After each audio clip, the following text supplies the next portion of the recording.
warar dheeraad ayaa ka soo baxaya dagaal xooggan oo ku dhex maray degmada Balad Xaabo ee gobolka Gedo ciidamo ka tirsan dawladda federaalka Soomaaliya iyo ciidamo ka tirsan dawlad goboleedka Jubbaland uu hogaaminayay wasiirka amniga dawlad goboleedka Jubbaland Mudane Cabdirashiid Janan.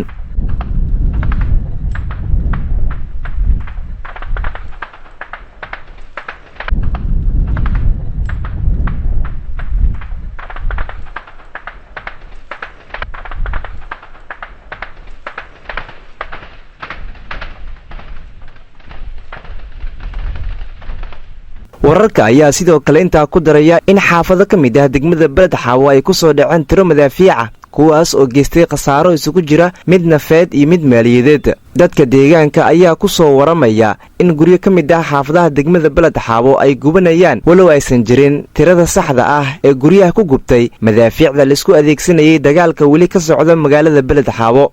inta badan dadkii ku noolaa degmada Balad Xaabo ayaa goor hore isaga barakacay kadib dagaalo xooggan oo waabarigii saaki ka bilowday degmada Balad Xaabo ka u dhaxeeyay ciidamada dawladda Soomaaliya iyo kuwa Jubbaland. xaaladda degmada Balad Xaabo ayaa ah mid weli kacsan waxaana si teelteel ah loo maqlayaa dhawaqa rasaasta kuwaas oo isku adeegsanaya ciidanka Jubbaland iyo kuwa dawladda oo weli dagaalkoodu ka socdo degmada Balad Xaabo.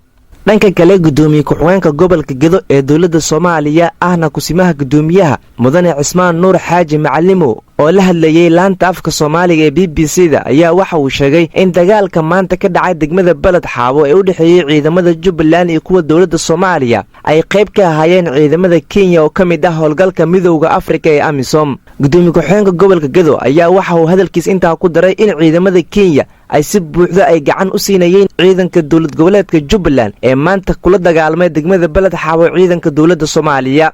inkastoo aanu jirin warar ka madax banaan eedan u jeediyay gudoomiye ku-xigeenka gobolka Gedo ciidamada dawladda Kenya oo ku sheegay inay qayb ka ahaayeen dagaalka maanta ka dhacay degmada Balad Xaabo ee gobolka Gedo. wararkii ugu dambeeyay ee Balad Xaabo ayaa waxay sheegayaan in weli rasaas goosgoos ah laga maqlayo isla markaana ciidamada dawladda ay ku dhawaadeen xuduudda Kenya gaar ahaan magaalada Mandheera. dawladda federaalka Soomaaliya ayaa horay ugu eedeysay dawladda Kenya inay faragelin toos ah ka wado xuduudda gobolka Gedo. Kenya ayaa eedeymahaas ay dawladda Soomaaliya u soo jeedisay beenisay. si aad u hesho wararka ugu dambeeyay ee Soomaaliya iyo caalamka fadlan channelka subscribe, like, comment, share. mahadsanidin.